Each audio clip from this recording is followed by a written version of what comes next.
86 centímetros.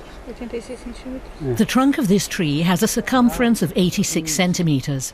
It's the first tree the biologists from Brazil's Nature Conservation Authority are measuring, marking the start of biodiversity monitoring in Serra da Bodoquena.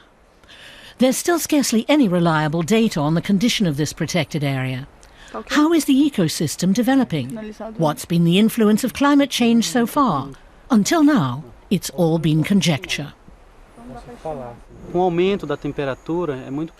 Some tree species are very sensitive to changes in temperature and the weather.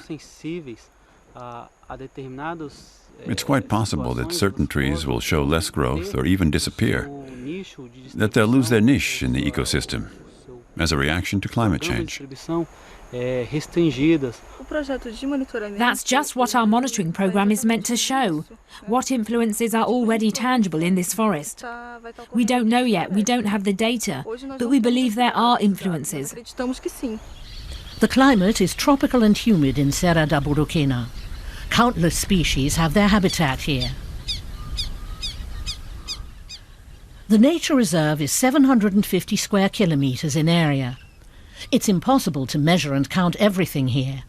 So scientists are using bioindicators, species that also inform them about other forest inhabitants. Mammals are among them. It's entirely possible that a jaguar might slink by.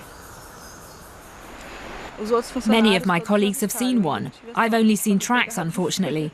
The jaguar is a nocturnal animal.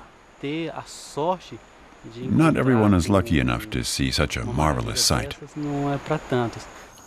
Brazil's Environment Ministry and Nature Conservation Authority developed the Biodiversity Monitoring Program together with the German International Cooperation Agency, the GIZ.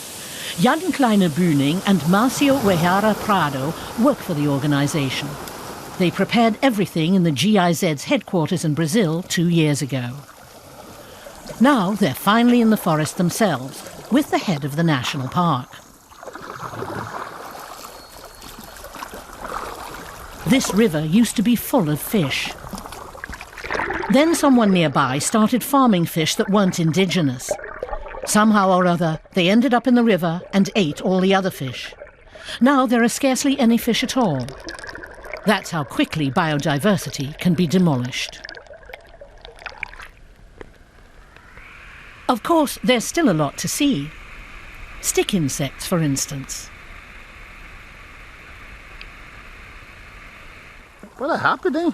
Or a tapir, swimming.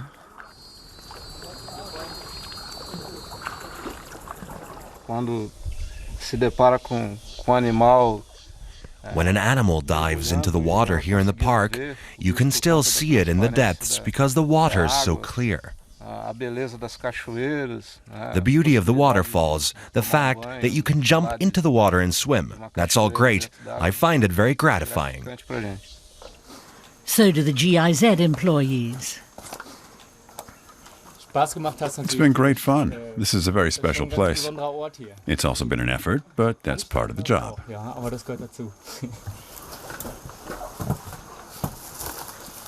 Back to the biologists in the forest. Their task for today is to set up a butterfly trap. The instruction manual consists of pictograms. It's hoped that later local people will do some biodiversity monitoring, not just the scientists.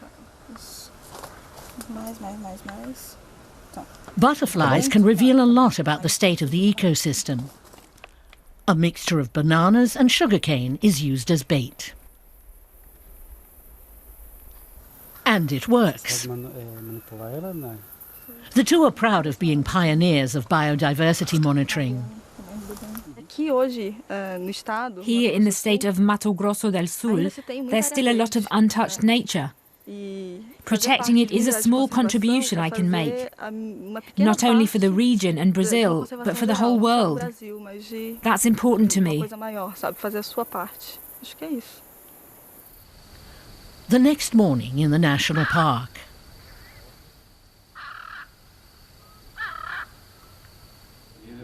A conference in the office. Initial information on the state of the ecosystem won't come in for a few months. In this protected area, there are 3 clearly defined regions where data will be collected every 6 months. Only comparing that information will deliver results. But now the butterfly traps have to be evaluated. On the way there, an armadillo crosses our path. A rare sight. Ai, que felicidade, gente. This giant anteater also has its habitat here. It's considered an endangered species.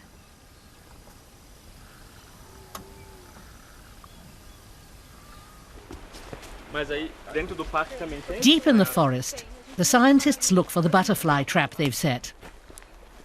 GPS helps them. They have to hurry. It's starting to rain. There are lots of butterflies in their net. Now they have to identify just which kinds and how many. Afterwards, of course, they're set free.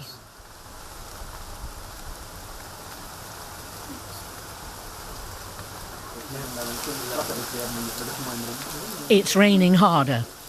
The first biodiversity monitoring field trial is over, just in time. Now, this could be extended to all of Brazil.